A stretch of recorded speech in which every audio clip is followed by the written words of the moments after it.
Hey there. Today I wanted to discuss my experience of using the Xero Genesis Barefoot sandal for going on 11 months now. I've been using it for things like walking around town, walking on the trails, walking on the beach, just like a general daily wear, as well as some more intense stuff like working out, calisthenics, trail running, urban running, all sorts of crazy things. So I can let you know what I liked, what I didn't like, and whether I think they're worth your money. To begin with, I'm going to talk about what I thought was done well. Firstly, they are really comfortable. This is among the most comfortable pieces of footwear I have treated my feeties to date. I have not had any issues with friction on the toe strap. It's very soft. I haven't felt any sort of discomfort there. The sole is really thin, I think. I actually have no idea how thick it is. Probably should have researched that before hitting record. Looks like, I don't know, like a 5 mil sole plus like 1 mil lugs. So definitely on the sort of medium to thin range of barefoot shoes. Fantastic ground feel. Also, just by the merit of it being a sandal with this open toe box, it allows your toes to splay really nicely. So, impeccable comfort. Nice job, Xero. Secondly, the durability is really good. The paracord in my 11 months of use has seen pretty much no wear that was caused by things that you'd expect the sandal to go through. On my left side sandal, you can see the original cord is gone, but that was caused by a very unnatural catastrophe we'll discuss in a second. But through natural causes, no wear whatsoever, and I honestly can't see it wearing very easily. It's quite durable. The, what do you call it? It's not a sole, because it's not a shoe. Footbed, because it's a sandal. The bottom is called a footbed. So the footbed is made of quite durable rubber. There's very minor wearing of the tread where you would expect, like on the heel strike area, but there's still lots of tread left, and that's completely to be expected after 11 months of a lot of running on like concrete and limestone and stuff. On the side of the footbed where my foot sits, the little like grippy texture stuff is kind of getting like sanded away in those high friction areas, but I mean it doesn't really functionally change anything. So overall, durability is really good. The final thing on my list of pros is price, and your stance on this may vary depending on your perspective and your experience with shoes. These things go for 100 kangaroo dollars, which, coming from my background of barefoot shoes, is kind of a steal to get like a really nice barefoot shoe that you can use in a lot of different settings. You can easily get into high 200s, 300 and so on dollars. Also, when compared to other barefoot sandals, they can get over 200 Australian bucks. That being said, I don't know what sandals go for outside of the barefoot space. This might be quite expensive. Or not. Like, let me know. I'm not really sure. It's not my field of expertise. I guess it's a piece of rubber and a string. We do have a design patent pending on these, but it's a piece of rubber and a string. So if you think about it that way, it's like, how are they charging $100 for that? That like you can reframe anything. I mean, for a really good piece of all-round footwear, like that's really good. So I'm putting it on the pros list. Let's talk about what was done poorly.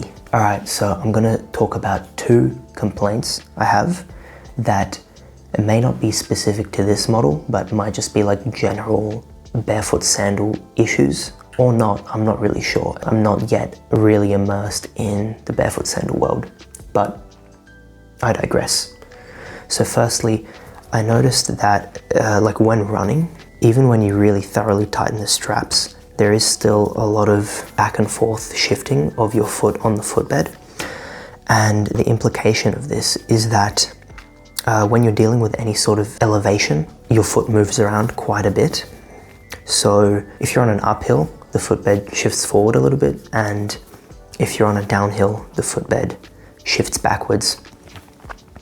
And this kind of means that I have not enjoyed using this for trail running, because the trails that I really like running have a lot of steep elevation, and because of that shifting back and forth, I don't feel very stable or secure. That being said, this is not an issue at all for walking or hiking. It's also not an issue for running on more flat tracks, more moderate trails, or urban running that don't have those steep inclines and declines. So if you are getting these to run in them, they're really good, but make sure that you're not expecting to use them on real steep stuff because they're too unstable. A second general complaint is these sandals have the tendency to like attract like really fine sediment and like soil from whatever you're walking on, and it just kind of glues it onto your feet over an entire day. So then when you throw them off, you just like paint the floor with like a brown paint that's a result of fine sand and your sweat from the day. It's not, I'm not secreting this stuff, just like trust it's the shoes, okay? It's not me, it's the shoes. It's kind of annoying, but yeah, not the biggest deal. Okay, for this next complaint, I've got to bring in this guy, which as you can tell, looks a little bit different. The stock cord is gone, replaced by some generic like Bunnings high-vis paracord. The reason for that is I left my sandals unattended and my dog ate my sandal, chewed through the strap, so I had to get rid of the stock one and replace it.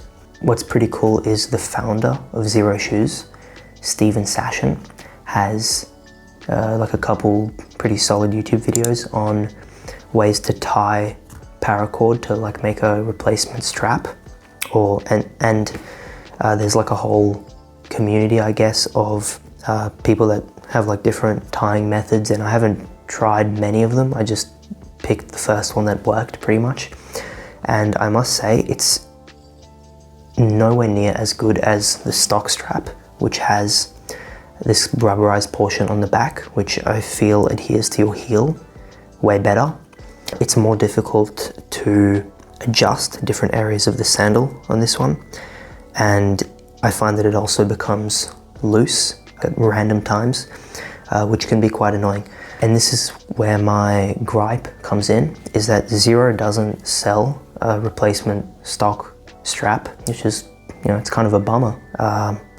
I think that would be a really cool thing to do to improve the longevity of this sandal in the event of some freak damage. My final complaint is that the footbed is a bit narrower than I would like it around the toe box. Because it's not enclosed, it compensates for this by letting you just kind of like almost like fall over the edge a little bit. Like, I've got really wide feet, so my pinky toe overhangs a fraction when I use these guys. I can overhang and still have a great time using these, but considering this is a barefoot shoe, I would like to see a little bit more width in the toe box. Overall, I have really enjoyed my time using the Xero Genesis. I think it's a great piece of footwear.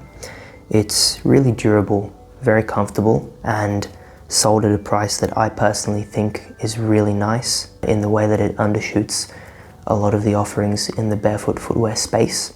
I've found it's great for walking, fitness, and running, as long as you're not tackling any steep incline. If you're thinking about buying this guy and dipping your toes into the world of barefoot sandals, I'd say go for it. If you want to support the channel at no extra cost, you can use my affiliate link in the description. Thanks for watching.